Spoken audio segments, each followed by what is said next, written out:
ethics and best practices is very key in any area of expertise. And in this channel today, we are going to be looking at some of the best practices that HR professionals should exude, especially when it comes to being friends with employees. So that is the biggest question we are asking today, or rather we are responding to today. My name is Mary Amondo, in charge of training and career advisory services here at Corporate Staffing. And as usual, I am joined by Mr. Paminas, who is also our lead HR consultant, and he will be helping us to unpack some of the ways in which, as a HR professional, you should be able to relate with employees in your workspace. Thank you so much for joining me. Yes, excited to discuss this topic. Such an interesting topic. It is, yeah. We are looking at, should HR professionals be friends with employees in an organization? I would say the answer is yes and no. Yes. So what do I mean? So for me, it's a yes if you are to maintain a cordial professional relationship. So there, HR can indeed be friends with the employee. However, the problem, and this is where my no comes in, is if you make it personal. Yeah, if you make it personal, then you're bound to find yourself, in a lot of not very good situation for you and also even the employees. And you'll find this is a challenge that many of the upcoming HR professionals face. As who are experienced, you make mistakes, you go through this, you learn. Yeah, because the nature of the HR job, it's number one of confidentiality. And remember, you're acting as a go-between the employer and the employee. And remember, even when you're discussing this position, this topic, there are situations where you need to convey information to staff, on a need-to-know basis. There are situations where you know some information that will happen in the next 6 months. And if you tell the staff now, it might scare them or something like that. So it's not an easy situation, even for us who are experienced. It's something where, you are tested on an everyday basis.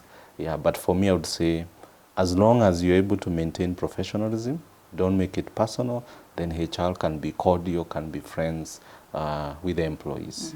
Yeah. So in a nutshell, you're trying to say that being friends as an HR with employees can be able to compromise your objectivity, or even, especially when you're making tough decisions. I would say yes. And here, the key word is personal. Because like I said, how do I discipline you tomorrow if you're my friend? If I gossip, if I'm the source of gossip, Mary, how are you going to trust me tomorrow? Yeah. If let's say today is on a Friday, I go out and, you see this other personal side of me. On Monday, how can you look at me objectively? Yeah. How can you look at me as a leader, someone to follow? Yeah. So as you can see, it's HR's walk a tightrope. But that's the nature of the job. Yeah, so you can't afford to drop the ball. It's just also like a parent. There's some things you discuss with your friends, at an adult level. If a child comes in, and I'm not saying employees are children, but if a child walks in, what will happen? You change the topic. Yeah.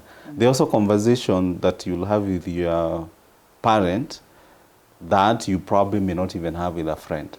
So it's not something, I would say, odd. It's just the way life goes, that people, depending on who they are, means there's a different way we interact, and that's expected behavior. Yeah. An HR professional who is watching us right now, and maybe this is an area they've been struggling with, and now they're wondering, how can I be able to balance professionalism and friendliness? Yeah. I would say for me, there's one ultimate way to go about it, and the first way is emotional intelligence. Are you emotional intelligent person? What do I mean? There's a situation where Mary will approach me and I'll drop my title of a HR consultant or MD. If I see the need that Mary has is one of a personal nature, and as HR professionals, we are faced with that every day. So someone will come, maybe your staff is having a marital issue, they're having a financial problem. You also cannot behave as a HR. You also cannot remove the HR policy, and it can't be your Bible. You've got to handle this person, this an individual, as a person. But then it matters the extent that you go.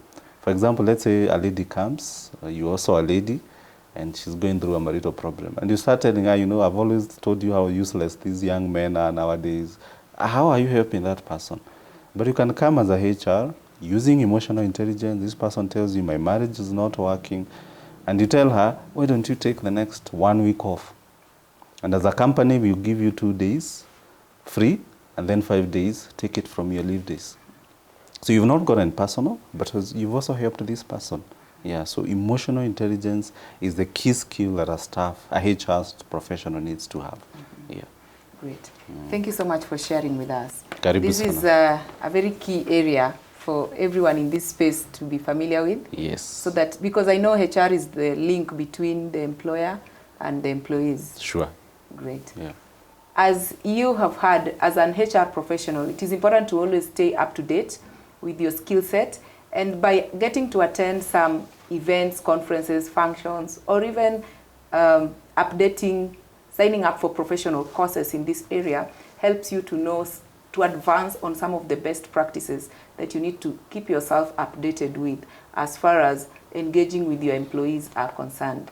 Thank you so much for watching. Share with us on the comment section how your own experience has been as far as relationship with employees is concerned, and we look forward to seeing you in the next video.